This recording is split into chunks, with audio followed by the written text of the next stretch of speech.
Shalom para sahabatku di mana saja berada.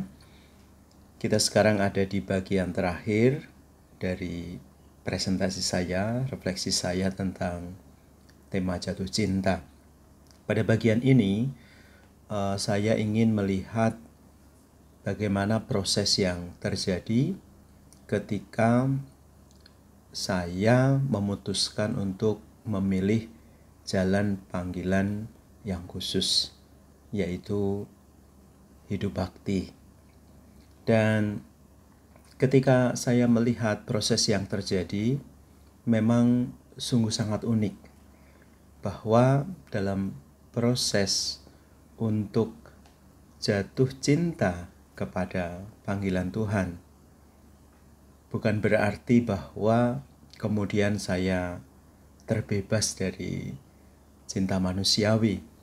Ternyata dalam perjalanan hidup tetap saja ada getaran-getaran, pengalaman-pengalaman yang unik dalam pastoral, dalam pelayanan yang membuat kita harus mengolah kembali apa yang terjadi di dalam hidup ini. Maka dalam presentasi ini saya ingin melihat proses yang terjadi.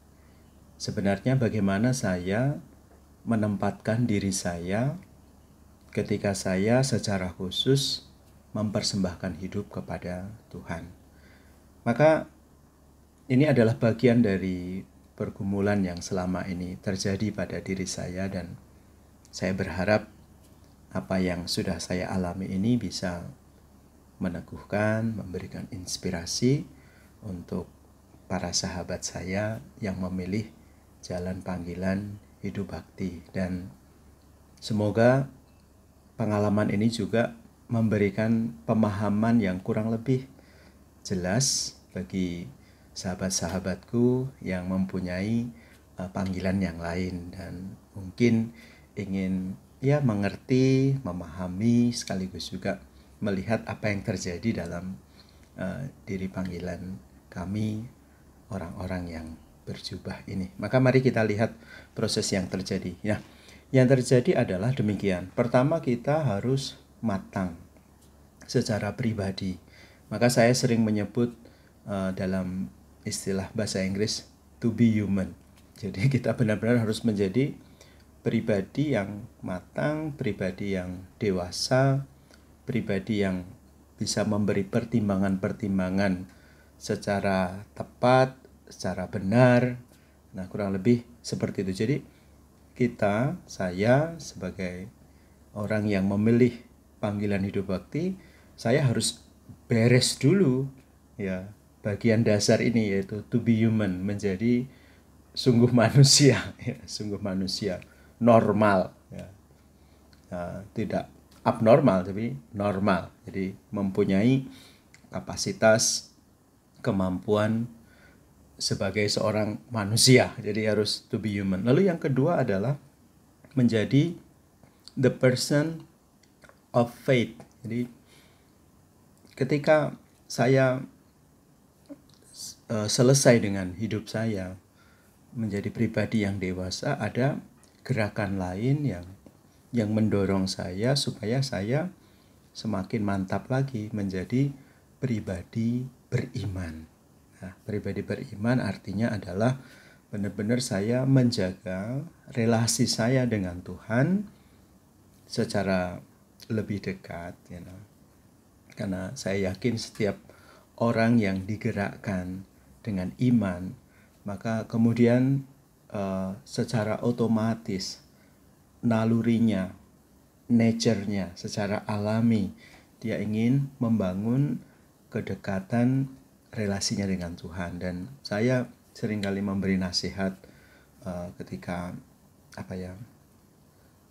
ada orang yang konsultasi, saya selalu mengatakan satu kata saja. Kalau kamu mau membangun hidup rohani dengan Tuhan, satu kata saja, yaitu disiplin.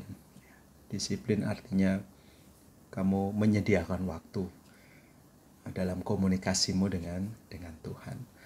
Lalu proses yang ketiga adalah saya sebut di sini to be consecrated person.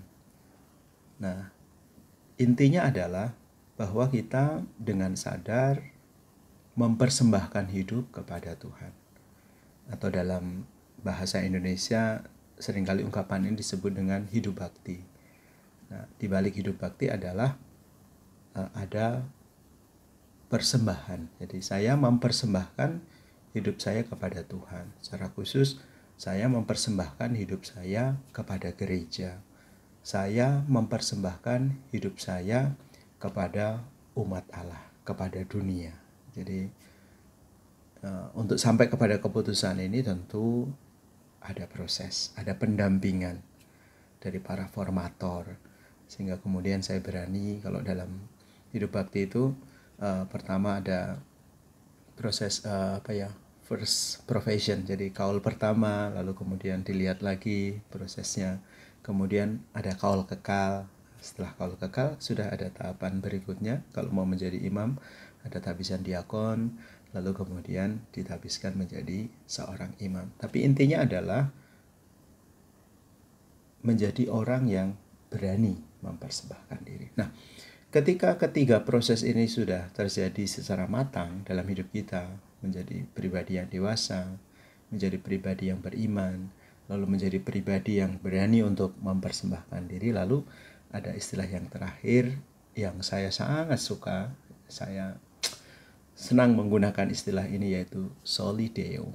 Soli Deo artinya adalah hanya untuk Tuhan.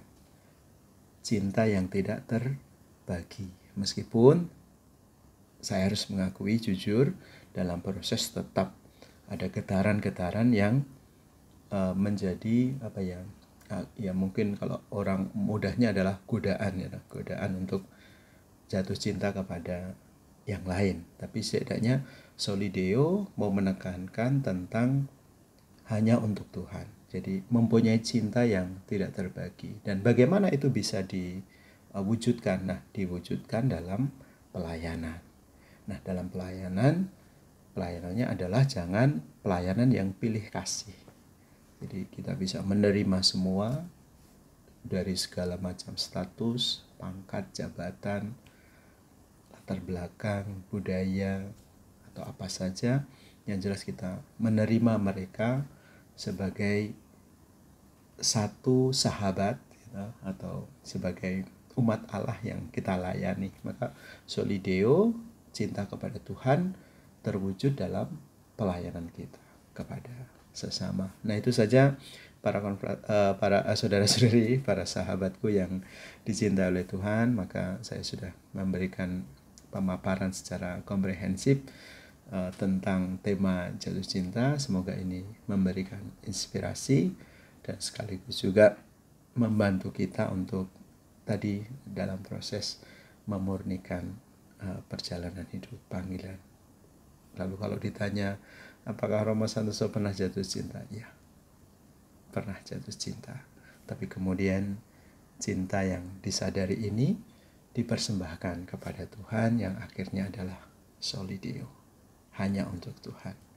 Cinta yang tidak terbagikan. Amin. Tuhan Yesus memberkatimu dalam nama Bapa dan Putra dan Roh Kudus. Amin.